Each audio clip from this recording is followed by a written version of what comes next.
बात समझने वाले हैं। क्या किसी इंसान का रुका हुआ नसीब या बंद किस्मत वाकई सिर्फ बुरी किस्मत होती है, या फिर क्या ये एक खुद की बनाई हुई दीवार है?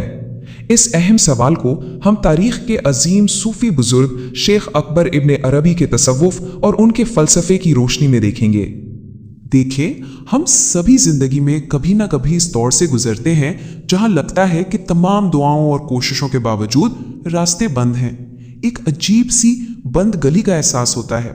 लेकिन इब्ने अरबी का ये फलसफा हमें बताता है कि असल सफर बाहर की दुनिया का है ही नहीं, ये सफर तो बिल्कुल अंदर का है। एक गुप अंधेरे में खड़ी दीवार से निकलकर नूरे इलाही के खुले आसमान तक जाने का सफर। तो चलिए बिना वक्त जाया किए इस सफर के पहले हिस्से की तरफ बढ़ते हैं, नसीब का फरेब और हमारी अपनी अना की कैद। ये पहला दर्जा कहलाता है नफ्से अम्मारा। अब इसको ऐसे समझें कि ये वही दीवार है जो एक इंसान अपने ही इर्द गिर्द मजबूती से खड़ी कर लेता है।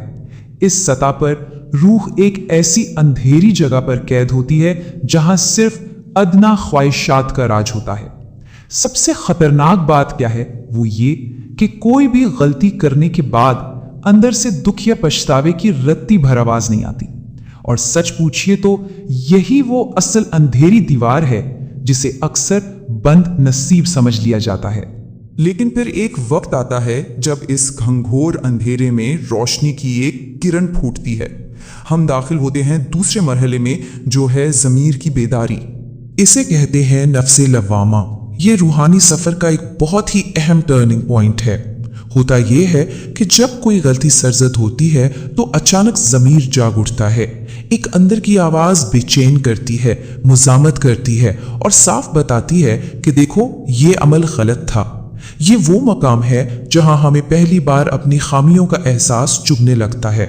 इन दोनों हालातों का फर्क देखना बहुत जरूरी है। एक तरफ बिल्कुल कोई अफसोस नहीं और दूसरी तरफ अपनी गलतियों पर शदीद दुख महसूस करना। ये जो पछतावा है ना, ये असल में उस अंधेरी और सख्त दीवार में पड़ने वाली सबसे पहली दरार है। ये दरार ही वो रास्ता बनाती है जहां से हिदायत अंदर आ सकती है। जरा तसव्वुर करें, एक घुप अंधेरा कमरा हो और उसमें पड़ने वाली दरार से अचानक रोशनी की एक सुनहरी किरण अंदर आए जिसमें जर्रात तैरते हुए महसूस हों। बिल्कुल यही कैफियत यहाँ रूह की होती है। फिजा रोशन होने लगती है और साफ होती हुई रूह में डिवाइन इंस्पिरेशन दाखिल होना शुरू हो जाती है। यहाँ से रूहानी सफर अपने तीसरे हिस्से में दाखिल होता है, इल्हाम और एक हकीकी सुकून की तलाश। इस दर्जे को नफ्से मुल्हमा कहा जाता है। यहाँ आके ना वो पिछली सारी ज़मीनी कशमकश आहिस्ता आहिस्ता ख़त्म होने लगती है। इंसान के दिल में सीधे नेक और खालिस ख्यालात उतरने लगते हैं। रास्ता बिल्कुल साफ दिखाई देने लगता है कि क्या सही है और क्या गलत। ये बिल्कुल ऐसे ही है जैसे कोई फितरी कंपास सीधा रास्ता दिखा रही हो। फिर ये सफ़र हमें ले जाता है नफ्से मुतमइन्ना तक। ये वो ठहराव और हकीकी सुकून है जिसकी हम सब ही जाने अनजाने में जिंदगी भर तलाश करते हैं। ये एक ऐसा इत्मीनान है जिसे दुनिया की कोई भी दौलत, कोई भी बैंक बैलेंस खरीद नहीं सकता।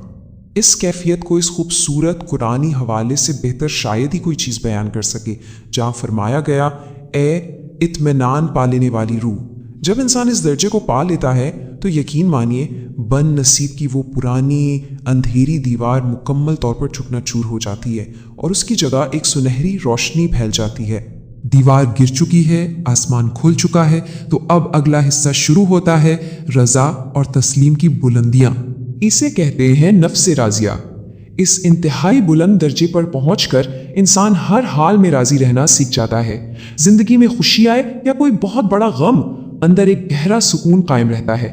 इंसान सच्चे दिल से तस्लीम कर लेता है कि जो भी उस जात की मर्जी है बिल्कुल वही मेरी मर्जी है। और फिर आता है नफ्से मर्जिया का हैरत अंगेज मुकाम। यहाँ बात सिर्फ खुद के तस्लीम करने की नहीं रहती, यहाँ खालिक खुद उस इंसान से मुकम्मल तौर पर राजी हो जाता है। वो रास्ता जो शुरू में एक पहाड़ या अंधेरी गली लगता था, अब दोनों तरफ से मोहब्बत और रजा का एक खुला पुरसुकून आसमान बन चुका होता है। अब वक्त है इस अजीम सफर की आखिरी मंजिल को समझने का, मुकम्मल रूह का दर्जा। इस आखिरी मुकाम को नफ्से कामिला कहते हैं। یہاں آ کر انسانی انا یا جسے ہم اپنا ایگو کہتے ہیں بالکل ہی فنا ہو جاتی ہے. اپنی کوئی ذاتی خواہش یا لالچ باقی نہیں رہتی. سوچئے ذرا وہ سفر جس کی شروعات خود غرضی اور غمی اندھیرے سے ہوئی تھی، وہ اب وحدت اور مکمل یگانگت کے اس انتہائی خوبصورت مقام پر آ کر اپنا انجام پاتا ہے. ان سب باتوں کا آخری نچوڑ کیا ہے؟ وہ یہ کہ اگر ہم واقعی بد نصیب کی ان نام نہاد دیواروں کو ہمیشہ کے لیے گرانا چاہتے ہیں تو اس کا واحد راستہ اپنی روح کو پہچاننا ہے. یہ کسی بیرونی دنیا سے لڑنے کا نام نہیں ہے، یہ محض اپنے اندر جھانکنے اور آگاہی کا سفر ہے. آج کا یہ تجزیہ ہمیں ایک آخری لیکن بہت ہی گہرے سوال کے ساتھ چھوڑ جاتا ہے. اس پر ٹھنڈا دماغ سے غور ضرور کیجیے گا.